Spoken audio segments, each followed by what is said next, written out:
រដ្ឋបាលរាជធានីភ្នំពេញកំពុងសាងសង់បន្ទប់ទឹកសាធារណៈជិត40បន្ទប់និងជួសជុលច្រាំងទន្លេដើម្បីលើកកម្ពស់ផ្លូវថ្មើរជើង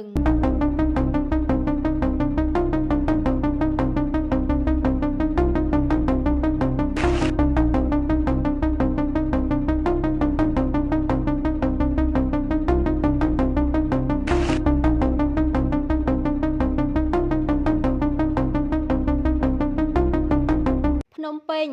អាចឧត្តមខួងស្រេងអភិបាលនៃគណៈអភិបាលរាជធានីភ្នំពេញបានណែនាំឲ្យមន្ទីរសាធារណការនិងដឹកជញ្ជូនរាជធានីភ្នំពេញធ្វើការសាងសង់បន្ទប់ទឹកសាធារណៈមួយកន្លែងមាន37បន្ទប់បន្ថែមទៀតជាមួយនឹងការជួសជុលច្រាំងទន្លេមួយចំណែកឡើងវិញផងដែរដើម្បីឲ្យគម្រោងខាងលើនេះដំណើរការទៅបានរលូនស្របតាមស្តង់ដារបច្ចេកទេសនាព្រឹកថ្ងៃទី2ឧសភានេះឯឧត្តមខួងស្រេងអភិបាលនៃគណៈអភិបាលរាជធានីភ្នំពេញបានដឹកនាំមន្ត្រីនិងមន្ទីរជំនាញព្រមទាំងអាជ្ញាធរដែនដីចូលពិនិត្យមើលការដ្ឋាននេះដែលមានទីតាំងស្ថិតនៅចំណុចរូបសំណាកដែលចូលមាសនិងដែលចូលយ៉តឬមុខវត្តឧណាឡោមស្ថិតក្នុងខណ្ឌដូនពេញលោកសាមពិសិដ្ឋប្រធានមន្ទីរសាធារណការនិងដឹកជញ្ជូនរាជធានីភ្នំពេញបានឲ្យដឹងថាការសាងសង់បន្ទប់ទឹកអនាម័យនៅចំណុចខាងលើនេះចំនួន37បន្ទប់ក្នុងនោះរួមមានបន្ទប់ទឹកសម្រាប់បុរសចំនួន22បន្ទប់បន្ទប់ទឹកសម្រាប់ស្ត្រីចំនួន14បន្ទប់និងបន្ទប់សម្រាប់ជនពិការចំនួន1បន្ទប់ចំណែកការដ្ឋានជួសជុលច្រាំងទន្លេវិញ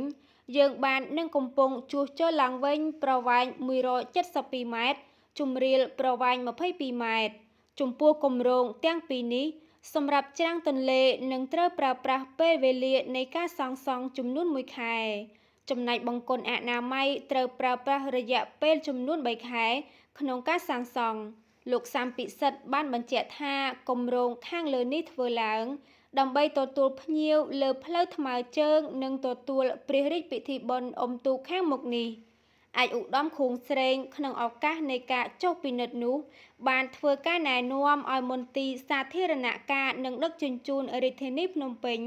សាងសង់បន្ទប់ទឹកឲ្យមានខ្យល់អាកាសនិងពន្លឺគ្រប់គ្រាន់ដើម្បីសុខុមាលភាពប្រជាពលរដ្ឋនិងភ្ញៀវជាតិអន្តរជាតិដែលមកកម្សាន្តនៅតំបន់នេះសូមជម្រាបជូនថាផ្លូវថ្មើរជើងទទួលបាននូវភាពពេញនិយមយ៉ាងខ្លាំងពីប្រជាពលរដ្ឋក៏ដូចជាភ្ញៀវជាតិអន្តរជាតិរហូតធ្វើឲ្យរាជធានីភ្នំពេញ